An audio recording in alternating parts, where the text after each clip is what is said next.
آپ نے اس مرتبہ اپنا ووٹ ایسے لوگوں کو دینا ہے کہ جو دین اور اسلام کی نمائندگی کریں، کیونکہ ایک قانون سازی کا الیکشن ہے، اس کے اندر قانون سازی ہوگی. اس ملک کے اندر ٹرانسجینڈر ایکٹ پاس ہوا ہے، آپ کو اس حوالے سے اویئرنیس ہے بھی یا نہیں؟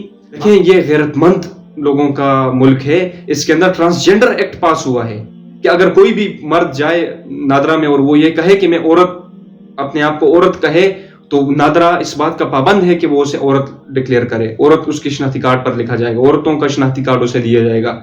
تو کون غیرت مند انسان اور مسلمان اور پاکستانی یہ گوارا کر سکتا ہے کہ اس کی ماں بہن کے ساتھ اسکول کالج میں ایک ساتھ ایک ٹرانسجینڈر بیٹھے، ان کے ہاسٹلز میں وہ ایک ساتھ رہے؟ تو یہ کوئی بھی گوارا نہیں کرے گا. میرے خیال سے پاکستانیوں کو اس حوالے سے علم نہیں ہوگا. اگر ان کو علم ہوگا تو وہ کبھی بھی ایسے لوگوں کو، ایسے اخلاق سے گرے ہوئے لوگوں کو ووٹ نہیں دیں گے کہ جو ٹرانسجینڈر ایکٹ پاس کریں، ڈومیسٹک وائلنس جیسے قوانین پاس کریں.